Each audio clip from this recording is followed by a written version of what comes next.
राहुल गांधी को करारा जवाब मिलेगा, पूरा हिसाब होगा, 24 घंटे में मिलने वाला है। आज मोदी विरोधी की फर्स्ट इनिंग खत्म हुई, जिसकी कप्तानी राहुल गांधी कर रहे थे। राहुल ने धुआंधार वार किया, 102 मिनट तक बोले, उनका माइक बंद नहीं हुआ। उन्होंने बाउंसर फेंकी, यॉर्कर मारी, एक नो बॉल भी फेंकी। वो नो बॉल थी, हिंदू हिंसक होते हैं, ये कहने के बाद राहुल गांधी ने सुधारने की कोशिश की, लेकिन देर हो गई। राहुल की बात बीजेपी अगले 300 दिन बार बार याद दिलाएगी। इसकी शुरुआत अभी से हो चुकी है। दूसरी इनिंग में कप्तानी नरेंद्र मोदी की होगी। राहुल गांधी को पॉइंट टू पॉइंट जवाब मिलेगा। 2024 की सबसे जबरदस्त टक्कर, frame by frame, reel by reel, minute दर मिनट आपको समझाते हैं। 100 बार शिवजी का नाम, हिंदू से बात शुरू, सबसे ज्यादा हिंदू की बात, एक बार मुसलमान का जिक्र, अग्निवीर, किसान, मणिपुर, महिला, ईडी, सीबीआई, नीट से लेकर महिलाओं तक का मुद्दा। राहुल गांधी ने बहुत सोच समझकर लिस्ट बनाई।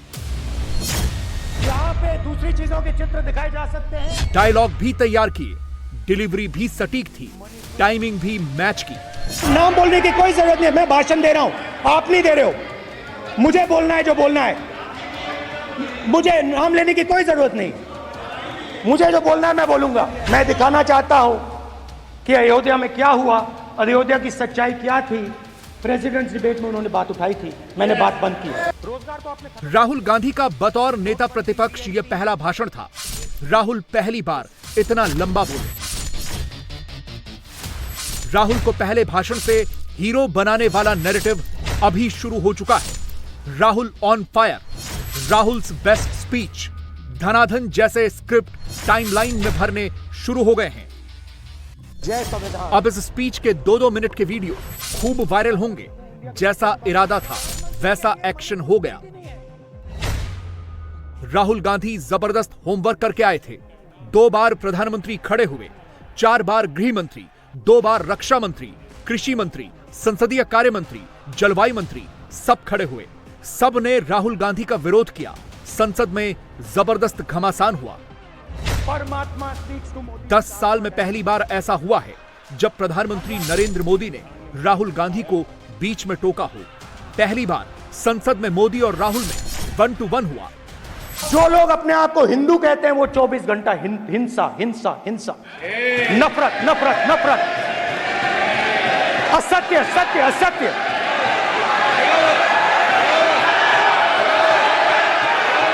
ये विषय बहुत गंभीर है। पूरे हिंदू समाज को हिंसक कहना ये गंभीर विषय है। राहुल गांधी बहुत सोच समझ कर आए थे।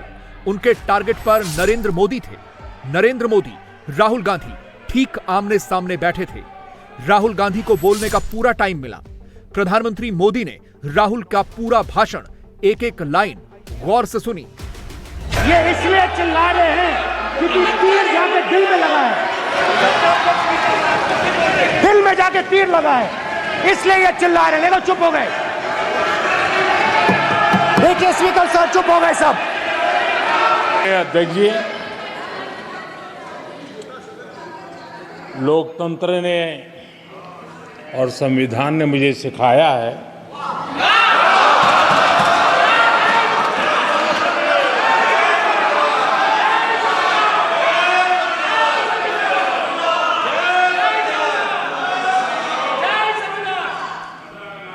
कि मुझे विपक्ष के नेता को गंभीरता से लेना चाहिए।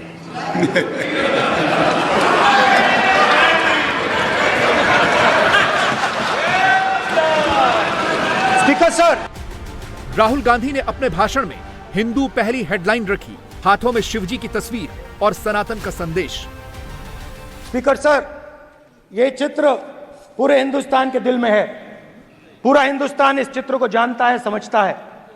Everybody knows this image. Speaker sir, why I got this image is because there are certain ideas in this image that we defend. We defend is the idea of confronting our fear, of never being scared. That idea is represented in this image which you are not allowing me to show. So when Shivji places the snake near his neck. What he is saying is, I will accept the truth and I will not back down from the truth, and that is what we have said. After that, a new idea emerges. And of course, I cannot show Shivji's picture, but all of you know it. Behind the left shoulder of Shivji is the Trishul. Now, I would like you to understand that there is a reason that the Trishul, a weapon, has been placed behind the left shoulder. The Trishul is not a symbol of violence. It is a symbol of non-violence, and that is why it is placed in a place where Shiva cannot reach it with his right hand. If it was a symbol of violence, it would have been held in his right hand like this. It is a symbol of non-violence. That is why it is placed behind his left shoulder, which, as you can see, is also in this image. And Jai Mahadev. यहाँ पे दूसरी चीजों राहुल गांधी अब Hindu vote की तरफ बढ़ रहे हैं। 2024 के चुनाव में मुसलमानों ने इंडी गठबंधन का साथ दिया। हिंदू वोट प्रतिशत का आंकड़ा कम रहा। प्रधानमंत्री के लिए 24 में राहुल लीडर ऑफ अपोजिशन बन गए। शैडो पीएम वाला टाइटल मिल गया, लेकिन पीएम बनने के लिए हिंदू वोट चाहिए होंगे। राहुल को अब हिंदू वोट चाहिए, हिंदुओं का समर्थन चाहिए। इसलिए अभय मुद्रा वाला ज्ञान भी कंठस्थ करके आए थे। यहाँ पे दूसरी चीजों के चित्र दिखाए जा सकते हैं। लेकिन राहुल गांधी जोश में हिंदुओं को हिंसा से जोड़ बैठे। By showing an image of our refuge. Okay? Sir Shivji की फोटो नहीं दिखा सकते सर? एक मिनट माननीय सदस्य। सर शिवजी की फोटो मना है सर? एक मिनट सर मना है तो रख देता हूं सर। नो एक मिनट प्लीज। शिवजी कहते हैं डरो मत, डराओ मत, अभय मुद्रा दिखाते हैं, अहिंसा की बात करते हैं, त्रिशूल को जमीन में गाड़ देते हैं, और जो लोग अपने आप को हिंदू कहते हैं वो 24 घंटा हिंसा हिंसा हिंसा, नफरत नफरत नफरत, असत्य सत्य असत्य।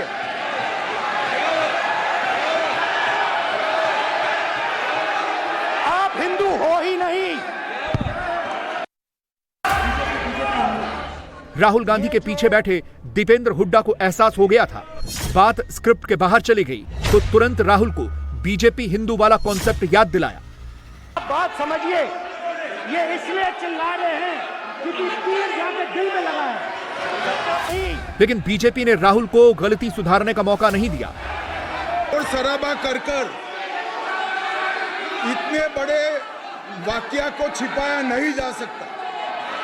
विपक्ष के नेताजी ने कैटेगोरिकली कहा है कि जो अपने आप को हिंदू कहते हैं वो हिंसा करते हैं। मैं फिर से रिपीट करना चाहता हूं, उनका वाक्य था जो अपने आप को हिंदू कहते हैं वो हिंसा की बात करते हैं, हिंसा करते हैं। मान्यवर, इस देश में शायद इनको मालूम नहीं है, करोड़ों लोग अपने आप को गर्व से हिंदू कहते हैं, गर्व से हिंदू कहते हैं। क्या वो सभी लोग हिंसा की बात करते हैं, हिंसा करते हैं? हिंसा की भावना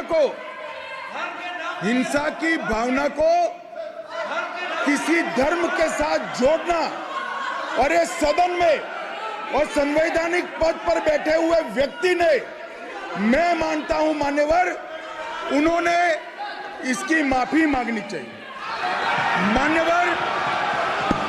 मान्यवर, मैं उनको एक गुजारिश भी करना चाहता हूं कि इस्लाम में अभय मुद्रा, इस पर इस्लाम के विद्वानों का मत एक बार वो ले ले। डैमेज कंट्रोल करने की कोशिश संसद में भी हुई। नहीं, नरेंद्र मोदी जी पूरा हिंदू समाज नहीं है, बीजेपी पूरा हिंदू समाज नहीं है, आरएसएस पूरा हिंदू समाज नहीं है।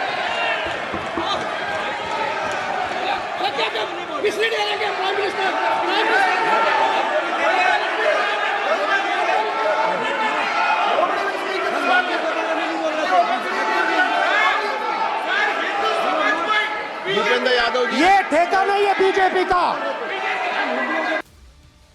संसद के बाहर भी कांग्रेस ने हिंदू और हिंसा को अलग अलग दिखाने पर जोर लगा दिया।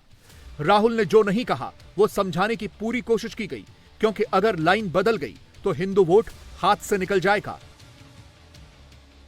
राहुल गांधी का टारगेट हिंदू वोट है। राहुल ने आज ठीक अपने बगल में अयोध्या से सांसद अवधेश प्रसाद को बिठाया। 28 जून को राहुल गांधी और अवधेश प्रसाद पहली लाइन में थे, लेकिन उनके बीच में एक सांसद बैठी थी। आज राहुल ने यह दूरी खत्म कर दी, क्योंकि अब अयोध्या पर राहुल को बात करनी थी। अयोध्या ने राम भगवान की जन्मभूमि, प्लीज ब्रदर, राम भगवान की जन्मभूमि ने बीजेपी को मैसेज दिया, और ये आपके सामने मैसेज बैठे हुए हैं। मैंने इनसे पूछा, कल कॉफी पी, इनसे मैंने पूछा बताइए, मैंने पूछा कि बताइए ये हुआ क्या। बीजेपी ने राम मंदिर का इनॉग्रेशन किया। पूछा कि आपको कब पता लगा कि आप अयोध्या में जीत रहे हो, और आपने कहा पहले दिन से मुझे पता था। सही बात। और मैंने कहा ये क्या हुआ। उन्होंने कहा राहुल जी, अयोध्या में एयरपोर्ट बना, अयोध्या की जनता से जमीन छीनी गई और आज तक उन्हें मुआवजा नहीं मिला है। उन्होंने कहा, सही बात, उन्होंने कहा कि अयोध्या में जो भी छोटे छोटे दुकानदार थे, जो भी छोटी छोटी बिल्डिंग्स थी, उन सारों को तोड़कर गिरा दिया गया और उन लोगों को सड़क पर कर दिया गया। इन्होंने यह भी कहा कि अयोध्या के इनॉग्रेशन में अयोध्या की जनता को बहुत दुख हुआ, क्योंकि इनॉग्रेशन में अदानी जी थे, अंबानी जी थे, मगर अयोध्या का कोई नहीं था।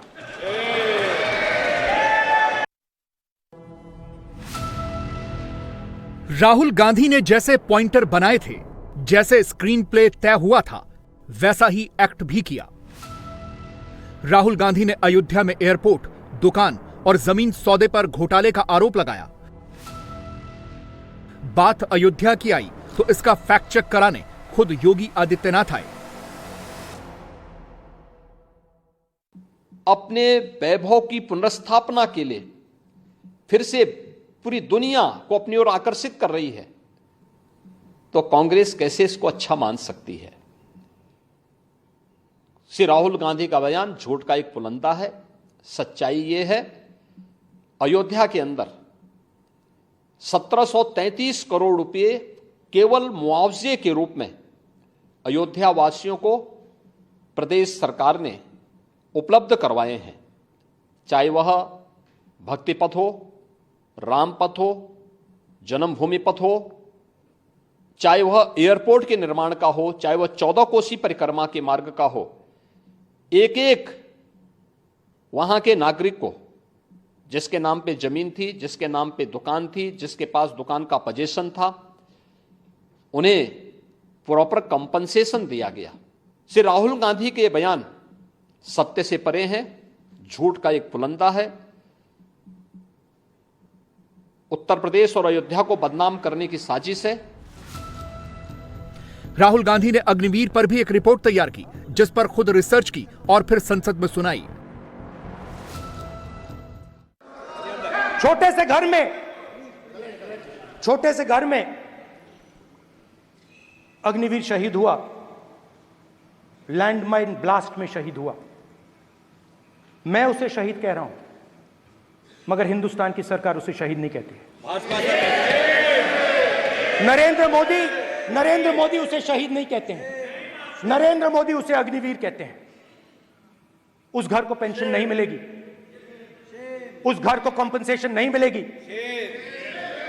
शहीद का दर्जा नहीं मिलेगा, मगर अग्निवीर को जवान नहीं कहा जा सकता। अग्निवीर यूज एंड थ्रो मजदूर है। और आप उससे कहते हो, उसको आप 6 महीने की ट्रेनिंग देते हो, 6 महीने की ट्रेनिंग देते हो। दूसरी तरफ चाइना के जवान को 5 साल की ट्रेनिंग मिलती है, राइफल लेकर उसके सामने खड़ा कर देते हो, उसके दिल में भय पैदा करते हो। एक जवान और दूसरे जवान के बीच में फूट डालते हो। सिंपल सी बात है स्पीकर सर, इनको अग्निवीर अच्छा लगता है, आप उसको रखिए, हम उसको बदल देंगे, हटा देंगे। सिंपल सी बात है, हमारी सरकार आएगी, अग्निवीर को हम हटा देंगे, क्योंकि हम सोचते हैं कि अग्निवीर सेना के खिलाफ है, जवानों के खिलाफ है, देशभक्तों के खिलाफ स्कीम है। हम इस स्कीम को नहीं चाहते। राहुल ने अग्निवीर स्कीम पर आरोप लगाया तो संसद में राजनाथ सिंह ने तुरंत जवाब दिया। अध्यक्ष महोदय, एक आदमी सब पर भारी। अध्यक्ष महोदय, मैं नेता प्रतिपक्ष से अनुरोध करना चाहूंगा, गलत बयानी करके सदन को गुमराह करने की कोशिश। गलत नहीं है सर, गलत नहीं है सर। कर देना चाहता हूं कि युद्ध के दौरान अथवा सीमाओं की सुरक्षा के दौरान यदि हमारा कोई अग्निवीर का जवान शहीद होता है तो उसके 1 करोड़ रुपए की धनराशि सहायता के रूप में उसके परिवार को मुहैया कराई जाती है। इस प्रकार की गलत बयानी से सभी को गुमराह करने की कोशिश नहीं की जानी चाहिए। संसद में लोकसभा में टिट फॉर टैट चल रहा था। राहुल गांधी आरोप लगाते, तुरंत जवाब मिल जाता। राहुल गांधी की बात पर ताली बजती, उससे पहले ऑन स्पॉट फैक्ट चेक हो जाता। राहुल गांधी जितना याद करके आए थे, जितना लिख कर लाए थे, उन्होंने सब कुछ बोला, लेकिन माइक की रेड लाइट बंद नहीं हुई।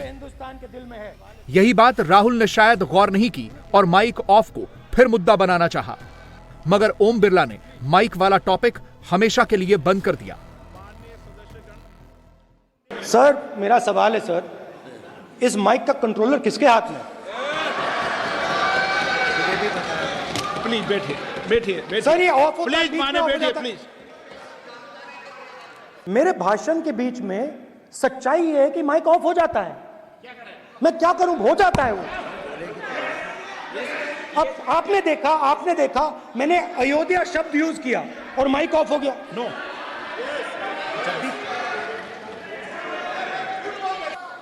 कई बार विषय उठ गई और बहुत गंभीर, और माननीय सदस्य, आप प्रतिपक्ष के नेता हैं, आप सदन के बाहर भी ये बात कहते हैं कि माइक बंद कर देते हैं। मैंने कई बार आग्रहपूर्वक किया कि आसन पर इस तरीके का आरोप नहीं लगाएं। आसन पर सभी दल के लोग बैठते हैं और सभी दल के लोग सभापति तालिका पे हैं, और सब जानते हैं कि एक व्यवस्था होती है, जिस भी माननीय सदस्यों को आग्रह किया जाता है बोलने का वो बोला जाता है, और जिसको आग्रह नहीं किया जाता उसका माइक चालू नहीं होता। आप बोलने के लिए खड़े, आपका माइक कभी बंद नहीं हुआ। आसन में जो भी विराज रहे हैं वो अगर आपका नाम नहीं पुकारते हैं तब माइक चालू नहीं होता। ये व्यवस्था हमेशा इस सदन की रही है, पुराने में भी और नए में भी। 102 मिनट के भाषण में राहुल ने हिंदू हिंसा वाली सबसे बड़ी गलती कर दी। हिंदू हिंसा वाली लाइन पर प्रधानमंत्री तक खड़े हो गए। संसद में जो हुआ वो वहां पर खत्म नहीं होगा, बात आगे जाएगी, संसद से सड़क तक जाएगी, क्योंकि राहुल गांधी ने बड़ी गलती कर दी। एक अपरिपक्व बुद्धि का व्यक्ति ही इस प्रकार की बचकाना बयानबाजी करेगा। हिंदू भारत का मूल समाज है, भारत की आत्मा है।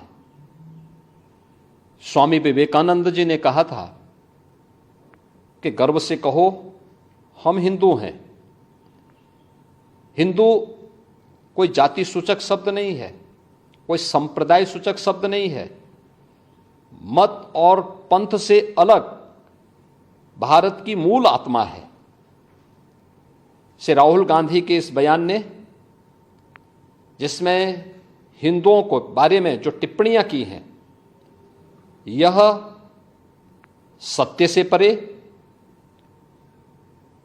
भारत की मूल आत्मा को लहूलुहान करने जैसा है। बोलने से पहले उन्हें ये पता होना चाहिए कि बोलने के लिए सामान क्या है। मतलब बहुत तकलीफ हुई देखकर कि प्रतिपक्ष का नेता ऐसा होना चाहिए। राहुल गांधी संसद में शिवजी की फोटो लेकर आए, शिवजी की तस्वीर का मतलब समझाया, लेकिन जोश में अपमान कर बैठे।